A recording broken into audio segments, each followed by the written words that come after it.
Today we're going to be covering frontside 180s.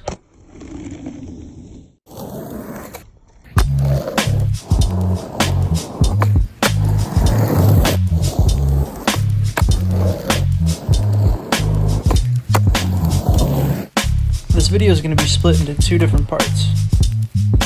The first part of this video is going to be the tutorial, and the second part is going to be troubleshooting. We're going to start off with foot position.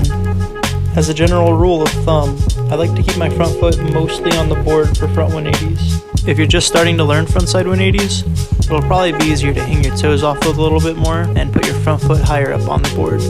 It just helps keep you more stable. Though I like to keep mine right about here. You can put your back foot on the center of the tail, all the way up until the back of the tail, depending on how comfortable you are with front 180s and how high of a front 180 you're going for. If you're going for a more advanced, higher 180, put your back foot here.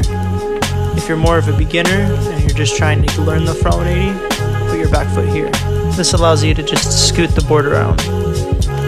A lot of people say to turn your shoulders in the opposite direction before you open up to do a 180.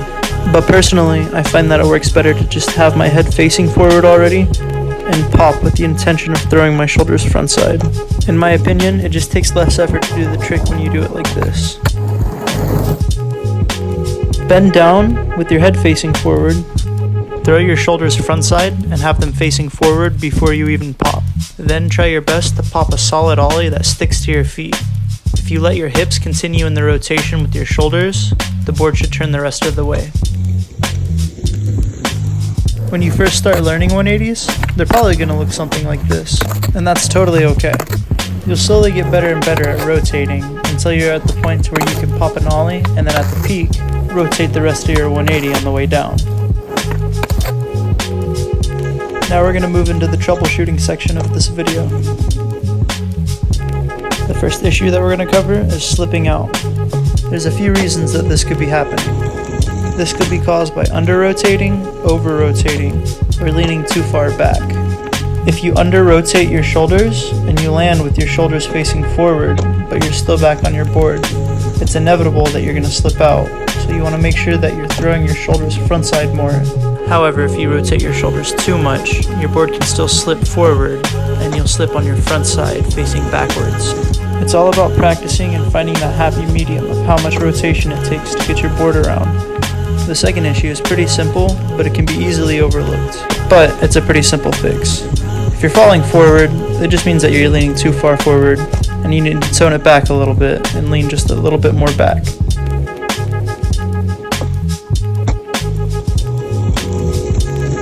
The third and final issue that we're going to cover is what to do if you're not getting enough rotation. As I said earlier in the video, I don't really wind my shoulders up in the opposite direction traditionally like most people would whenever I'm doing a frontside trick. However, this might not work for you. If you're not able to create enough rotation just from facing forward and opening your shoulders up, you might need to wind your shoulders up in the opposite direction in order to create enough momentum to get you all the way around to 180. It would be at this point in which you would want to close off your leading shoulder. Think about my right arm reaching into my left pocket and then flinging it open across my body. I hope this video helps you learn 180s. And if you have any more questions, feel free to comment down below and I'll try to help however I can. Check out my social media and support me on Patreon.